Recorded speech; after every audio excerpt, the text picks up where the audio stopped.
வாங்க சுவையான கருவேப்பிலை சட்னி அரைச்சிடலாம். ஒரு கைப்பிடி அளவு தேங்காய் எடுத்துக்கோங்க.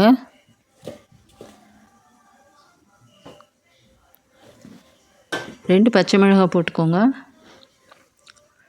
அது கூடவே ஒரு கைப்பிடி அளவு கருவேப்பிலை போட்டுக்கோங்க. நல்ல பச்சை கருவேப்பிலையாக போட்டுக்கோங்க. தேவையான அளவு கல் உப்பு போட்டு அரை கைப்பிடி அளவு பொட்டுக்கல்ல போட்டு தண்ணி ஊற்றி சட்னி அரைச்சிருங்க.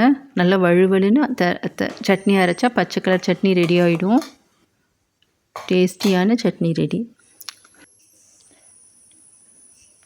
கருவேப்பிலை ஒரு கைப்பிடி அளவு போட்டுக்கலாம்.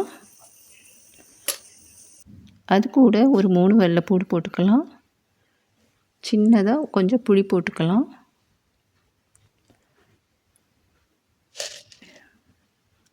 இது கூட ஒரு ஸ்பூன் மிளகு, ஒரு ஸ்பூன் ஜீரகம், தேவையான அளவு கல்லுப்பு, நல்ல பெரிய சைஸ் தக்காளி ஒன்று சேர்த்திக்கலாம். இதை அப்படியே நல்லா வழுன்னு அரைச்சிடலாம். அரைச்சிட்டு எண்ணெயை காய வச்சு எண்ணெயில் இந்த அரைச்ச மசாலாவை அதில் போட்டு நல்லா வதக்கிடுவோம். கொஞ்சம் வதங்கினதுக்கப்புறம் ஒரு 1/2 லிட்டர் தண்ணி அதில் ஊற்றிடலாம். கொஞ்சம் மஞ்சத்தூள் சேர்த்திக்கலாம்.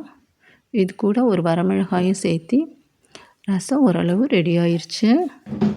இந்த கருவேப்பிலை ரசம் குடிக்கவே ரொம்ப டேஸ்ட்டாக இருக்கும். சாப்பாட்டில் ஊற்றி சாப்பிடவும் ரொம்ப ரொம்ப நல்லாயிருக்கும். இந்த 5-6 வெள்ளைப்பூடு போட்டுக்கலாம். எண்ணெய் காய வச்சு வெள்ளைப்பூடை போட்டு அது கூட ஒரு வெங்காயம் போட்டுக்கலாம், பெரிய வெங்காயம்.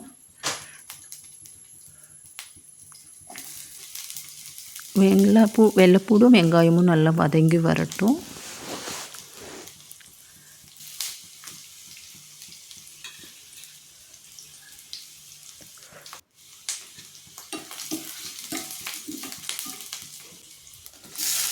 இப்போ அது கூட கருவேப்பிலையும் போட்டுக்கலாம். தக்காளியையும் போட்டு வதக்கிடலாம். தக்காளி வதங்கிட்டு இருக்குது. அது கூட நம்ம கல்லுப்பும் போட்டுக்கலாம்.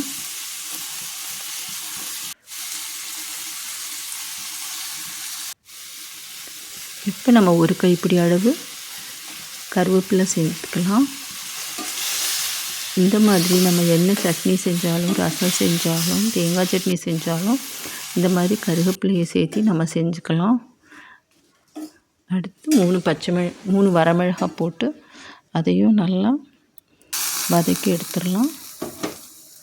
இப்போ சட்னி அரைச்சாச்சு. அரைச்ச சட்னியை தாளிச்சாச்சு. அருமையான கருவேப்பிலை சட்னி